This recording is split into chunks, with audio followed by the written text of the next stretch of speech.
have a seat.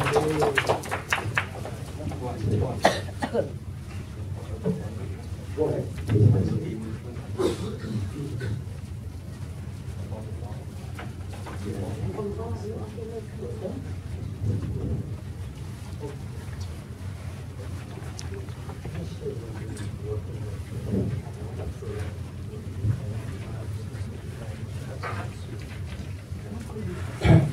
Before I introduce the rest of the program, I would like to introduce Mr. Morton Sklar. He's the lawyer that he helped in Sam Rang Sing during the grenade attack in Cambodia, and also he's been helping along with the rest of the human rights violations. Right now, we're working also on this World Bank problem. So please welcome Mr. Morton Sklar. Thank you very much. It's a pleasure to be here. I know many of you, and many of you have been familiar with the work I've been doing for Cambodia for many, many years, since the 2005 case that we filed against Hun Sen. There's been many initiatives since then, and I hope many more. I hope they all produce what we wanted to produce, which is effective, dramatic change in human rights in Cambodia. I have one simple message for you today that I hope you will take away with you. And it's an urgent message, I think. And the urgency of it is displayed by that sign right there. Sao Soka. I don't know if you all have read what was reported a couple of days ago, but he indicated that he wanted to follow the same principles that Hitler followed in Germany, in Cambodia. He wanted to adopt the Nazi approach. And as we know, a lot of that has already happened. The question that we have to address is, what is the best way, what's the most effective way for dealing with those kinds of threats that he and Hun Sen and the other colleagues of Hun Sen have been imposing on the Cambodian people for such a long period of time? The ICC complaint is an essential step in that direction. It's an important step. It needs to be supported. It needs to be followed up in an effective way. And Richard Rogers is going to probably be talking a great deal more about that with you. But the message, the key point that I want to leave with you is that we cannot rely solely on the ICC complaint in order to produce effective change in Cambodia. I'm a very firm believer in the philosophy, the strategy of Amnesty International. I've been associated with them for a long time. And I think you know what that is. And that is when you are faced with a highly repressive dictator, the darkness that is produced by that kind of repressive dictator, you must light many, many candles in order to produce light and change the darkness to light. It can't be done by one candle. And in our case, we need to initiate many, many types of efforts to try to produce the change that's necessary.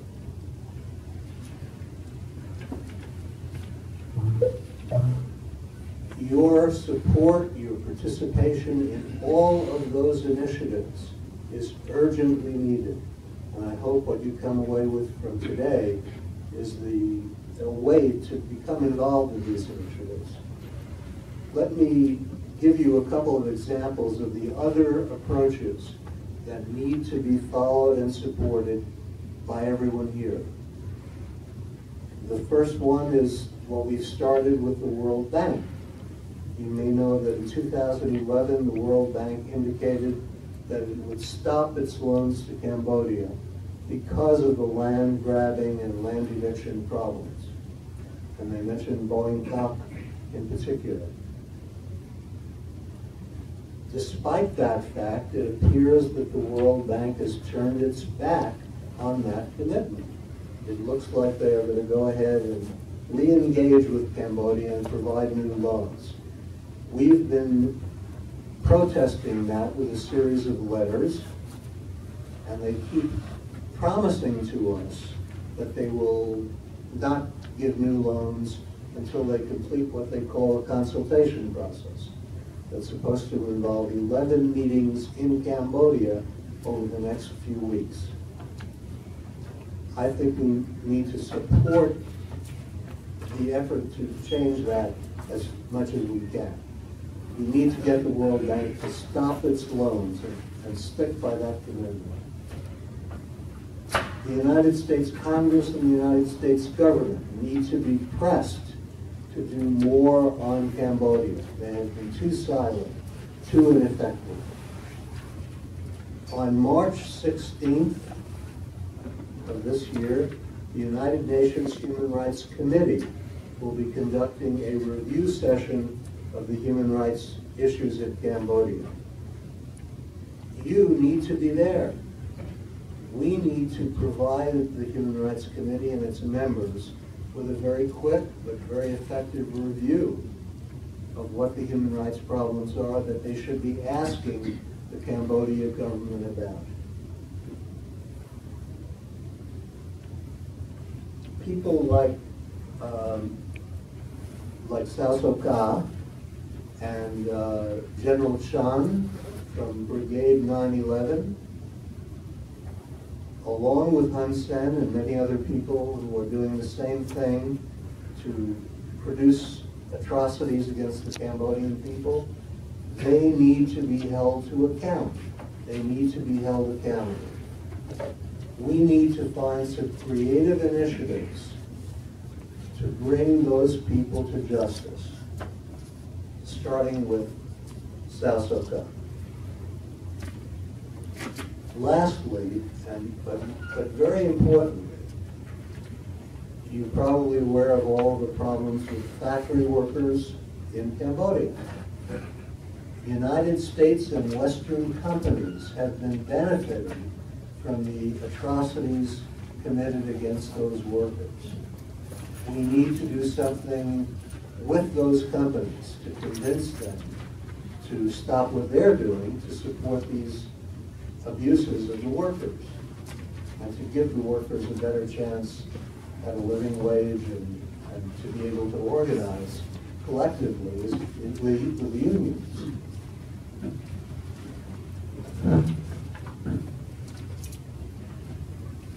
The more ways that we find to put pressure on Hun Sen and his colleagues, the more likely it is that they will think twice about committing additional atrocities, and the more likely it is that we will end up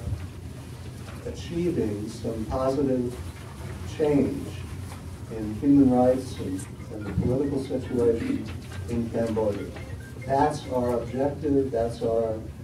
requirement, that we do more along these lines. And I look forward to working with you in the next months to make that happen. Thank you for having me.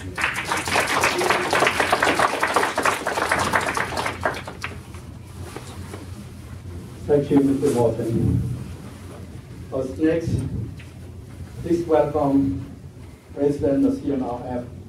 Mr. Ribol. Please come.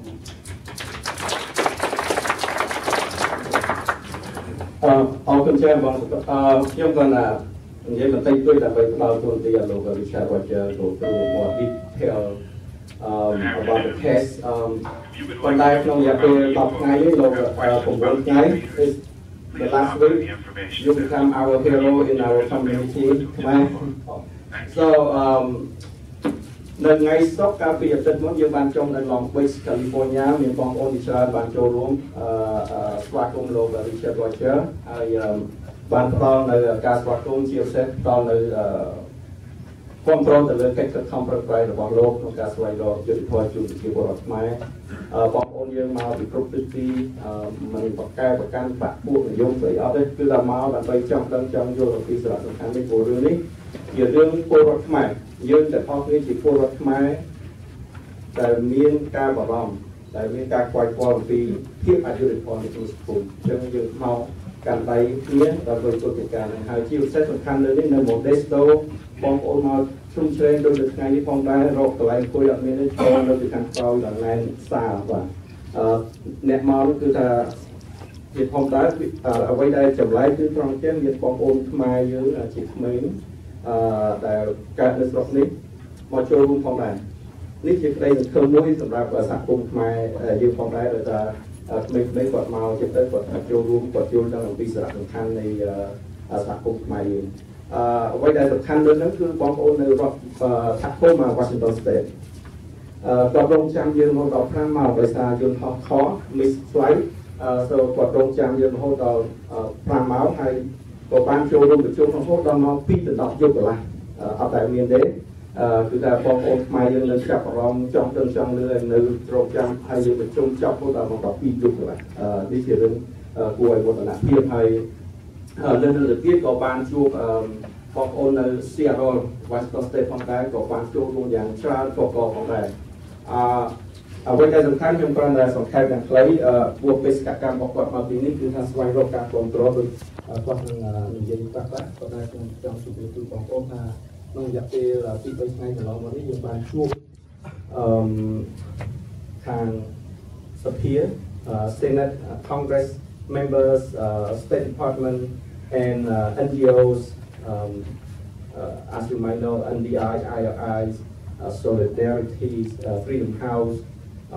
they show support so they show big support ពួកគាត់បានបង្ហាញនៅការគ្រប់គ្រងយ៉ាងខ្លាំងចំពោះកិច្ចខិតខំប្រឹងប្រែងរបស់លោក Richard Rogers ហើយនឹងផ្ដល់នៅ some mechanism how to push forward the case អ្វីដែលសំខាន់គឺលោក Rogers Congressman Rogers គាត់បានសម្ដែងនៅការគ្រប់គ្រងខាងមែនទែនគឺថាគាត់ទៅជួបមិនដល់5នាទីគាត់ផ្ដល់នៅដំណោះស្រាយនៅអ្វីដែលយើងចង់បានទី1គាត់នឹងជំរុញឲ្យសភាទាំងព្រឹទ្ធសភាទាំងសភាទាំង Democrat ទាំង Republican ចុះហត្ថលេខារួមគ្នានៅលើsupport មួយដើម្បីសម្ដែងនៅការគ្រប់គ្រងទៅលើកិច្ចខិតខំប្រឹងប្រែងរបស់លោក Richard Rogers អ្វីដែលសំខាន់គាត់នឹងជំរុញឲ្យមាន hearing ការប្រជុំគ្នានៅ subcommittee Asia Pacific ដើម្បីនិយាយអំពីកិច្ចការអស់នឹងផងដែរឲ្យពាក់ព័ន្ធទៅនឹងការរំលោភសិទ្ធិមនុស្សលក្ខណៈអញ្ចឹងនេះជាភាពជោគជ័យខ្លាំងមែនទែនព្រោះបងប្អូនបានជឿហើយថាការ hearing ការគ្រប់គ្រងអញ្ចឹងក៏បាននឹងស្វែងរកគ្រប់គ្រងណាបាទយើងជួបមិនដល់5នាទីគឺថាគាត់សម្ដែងនឹងការគ្រប់គ្រងដល់នេះជាមោទនភាពមួយសម្រាប់វិជាពលរដ្ឋខ្មែរយើងទាំងអស់គ្នាទៅរៀនស្គាល់ប៉ុន្តែអ្វីដែលសំខាន់គឺយើងបានការគ្រប់គ្រងពីសហគមន៍ជាតិនិងអន្តរជាតិដោយបងប្អូនបានជឿហើយពាក្យបណ្ដឹងនេះត្រូវបានអង្គការខាងរដ្ឋាភិបាលជុំវិញពិភពលោកចំនួន40អង្គការជុំវិញពិភពលោកក្នុងនោះរួមមាន Global Witness បានចុះហត្ថលេខាលើកញត្តិហើយផ្ញើទៅប្រវេទិញ្ញានៃតុលាការពិតការអន្តរជាតិ I'm speaking Khmer I will translate a little bit បានផ្ញើទៅតុលាការពិតការអន្តរជាតិសម្ដែងនឹងការគ្រប់គ្រងឲ្យបន្ទឿនស្នើសុំឲ្យគេបើកការស៊ើបអង្កេតបាទអញ្ចឹងនេះជាហើយអ្វីដែលសំខាន់ជាងនេះទៅទៀតគឺសភាអឺរ៉ុបក៏បានបើកប្រជុំយកករណីពាក្យបណ្ដឹងនេះយកទៅជជែកវិញហើយនៅថ្ងៃទី22ខែមករាយើងហ្នឹងនឹងបើកកិច្ចប្រជុំសំណួរចម្លើយពាក់ព័ន្ធទៅនឹងពាក្យបណ្ដឹងរបស់លោក Richard Rogers ផងដែរដូច្នេះនេះយើងគៀបកងបានយ៉ាងធំធេងការគ្រប់គ្រងពីសហគមន៍អន្តរជាតិអ្វីដែលនៅខ្វះខាតគឺសហគមន៍ខ្មែរយើងបងប្អូនលោកពូនៅនេះសហគមន៍ខ្មែរយើងត្រូវតែខោឈរបង្ហាញនៃការគ្រប់គ្រងទៅលើកិច្ចខិតខំប្រឹងប្រែងរបស់លោក Richard Rogers ខ្ញុំដើរជាមួយមួយរយៈនេះគឺឃើញចំណុចមួយដែលសំខាន់លោកពូនៅនេះគឺថាប្រទេសយូក្រែនស្រាប់តែមនុស្ស100នាក់ជាងទេតុលាការ ICC បើកការស៊ើបអង្កេតហើយវិសាលភាពនៃពាក្យបណ្ដឹងនេះប៉ះពាល់ដល់បងប្អូនប្រជាពលរដ្ឋខ្មែរជាង747,000នាក់ច្រើនណាស់ ដូច្នេះអ្វីដែលសំណួរថាហេតុអីបានយូក្រែនតុលាការ ICC បើកការស៊ើបអង្កេតភ្លាមរបៀបនេះគឺសំខាន់ទីមួយគឺដោយសារសម្ពាធអន្តរជាតិហើយនៅសម្ពាធផ្នែកនយោបាយអញ្ចឹងបានថាយើងចំពោះ ICC ដើម្បីឲ្យដើរទៅមុខបានយើងត្រូវដើម្បីឲ្យ ICC បើកការស៊ើបអង្កេតបានយើងត្រូវការដូចខ្ញុំបានជម្រាបយើងមានការគ្រប់គ្រងច្រើនពីសហគមន៍អន្តរជាតិហើយយើងនៅខ្វះខាត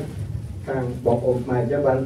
ខ្ញុំបានដើរជម្រាបជូនបងប្អូនគ្រប់ពីរដ្ឋមួយទៅរដ្ឋមួយពីកន្លែងមួយទៅកន្លែងមួយ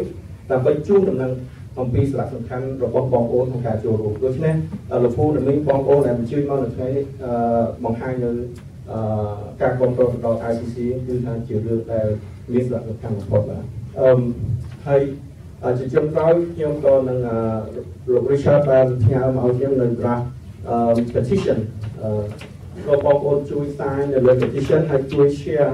ទៅបងប្អូនយើងពីមាត់មួយទៅមាត់មួយពីគ្រួសារមួយទៅគ្រួសារមួយពីមិត្តភក្តិមួយទៅមិត្តភក្តិមួយដើម្បីបងប្អូន sign នៅលើ petition នឹងបានច្រើនដើម្បីយើងផ្ញើទៅប្រទេសអាជ្ញានៃតុលាការឧក្រិដ្ឋកម្មអន្តរជាតិដើម្បីមកឃើញថាខ្មែរយើងពិតជាមានការព្រួយបារម្ភអំពីរឿងហ្នឹងដែរបាទ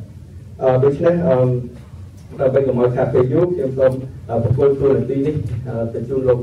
Richard Rogers ដើម្បីឲ្យគាត់រៀបរាប់អំពីដំណើរការពាក្យបណ្ដឹងនេះឲ្យបានស៊ីជម្រៅខាងនេះទៀតសូមអរគុណច្រើនបាទ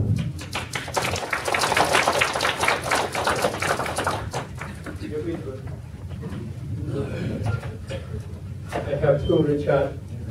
Richard is our lawyer, international lawyer, that we expect Richard to do a lot of things for our people back home. And please help. And may God bless you. And you do right. Thank you, Richard.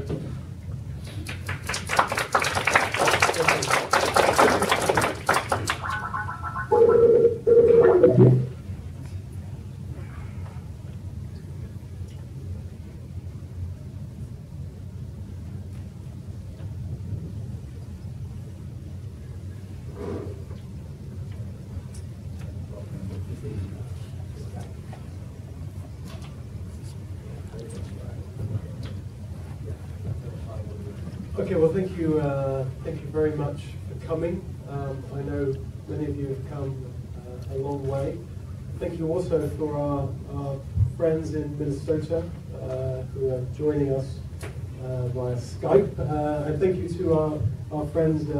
from the Laotian community as well. I'd also like to say thanks in particular to our host organisers. Prom in particular and Vival have worked very hard to set up meetings like this, but also many important meetings in Washington DC. So thanks very much to them. People are always saying such generous words to me and about me, but the real heroes in this equation are the men, the women, and the children who stand up for their rights in Cambodia, despite the brutality and the violence of the security forces. Those are the ones that really deserve the admiration. We knew that the security forces were violent, but we didn't really understand how proud they were of their violence until a couple of days ago. The head of the gendarmes declared that he was a follower and an admirer of Adolf Hitler, who, as we all know, is the most brutal dictator of the 20th century. So that shows just how sick the security forces have become. But more broadly, over the last 20 years, the ruling elite have carved up Cambodia for themselves. This is a very small group that's stolen many of the most valuable resources, the land, the forests, the other natural resources. Millions of hectares have been illegally grabbed and sold off. Your forests have been chopped down, your rivers have been polluted, and thousands upon thousands of people have been thrown off the land. And of course, this has led to increased social instability as people fight back and try to protect their homes. What we find is that it's estimated that the richest 1% of Cambodia now own 20 to 30% of the landmass, and meanwhile 1/5 of all the rural population are now completely landless and totally enslaved on the plantations owned by the rich. The victims of this type of kleptocratic regime are not just the ordinary Cambodians of today. They are the future generations of Cambodia. So unless something is done to stop this pillage of your resources, then your children and your grandchildren will inherit Cambodia. Your children and grandchildren will inherit a Cambodia where most of the riches have already been siphoned off and sold. That's what's going to happen. And we know that after they grab the land, they commit massive human rights violation by forcibly transferring people off the land. The NGOs estimate that 770,000 people have been adversely affected so far by land grabbing. That's 6% of your population. In Phnom Penh alone, 145,000 people have been evicted from that city. That's 10% of Phnom Penh have been thrown off their lands. But there's reason to be hopeful. Cambodians have survived some very bad situations in the past, and they've come out smiling. And responsible Cambodians like yourselves and many others that we've met over the last 10 days are not willing to see your country stolen by a very small group of ruthless ruling elite. Last year I was asked to look into the shootings that happened on the 3rd of January when the police and gendarmes shot the demonstrators, killing 5 and wounding plenty of others. But when I started to investigate, it became clear that that was just a very small part of a much bigger problem. In fact, most of the most serious human rights abuses are interconnected with each other and interdependent on each other. So whether we're talking about the forcible eviction of poor people from their land, or the assassination of trade union leaders, or the false imprisonment of opposition figures, these are all part of the same policy executed by the security forces for the benefit of the ruling elite. And the two main objectives of this policy is self-enrichment through grabbing all these resources and maintaining power at all costs through the violent suppression of dissidents. So I was requested by victims to expand my investigation to look more broadly at all these other human rights abuses. And what we found is that when the most serious human rights violations are considered together, they satisfy the elements of crimes against humanity. They move outside of the realm of mere human rights and underneath the umbrella of international criminal law. And on that basis, I drafted this complaint here and filed it with the ICC prosecutor on the 7th of October. It's a massive document, 450 pages, 1,000 footnotes, and represents the most comprehensive collation of human rights abuses in Cambodia. In essence, it asks the ICC prosecutor to initiate an investigation into the crimes against humanity committed against Cambodian civilians. These were committed by the ruling elite, and that group includes senior members of the Cambodian government, of senior members of the Cambodian security forces, and also the government-connected business leaders. The crimes outlined fall into two categories. Those related to land,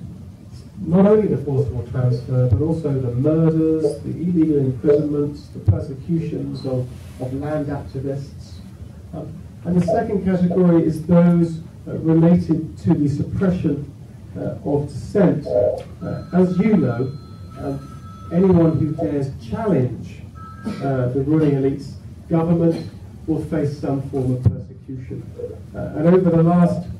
12 and a half years,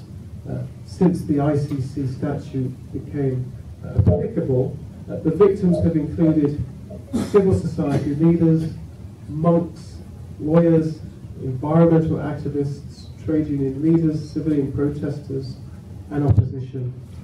politicians. Now, whether or not the ICC decide that this satisfies the legal elements depends on whether or not we can show that the crimes were widespread and systematic, were targeted at the civilian population, and were pursuant to a government policy. And we argue very strongly that all those legal elements of the crimes have been met.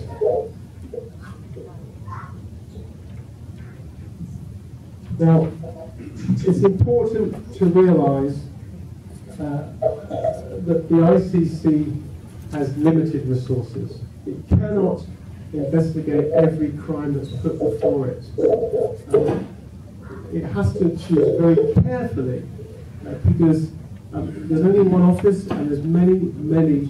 other serious issues around the world to deal with. That's the bad news. The good news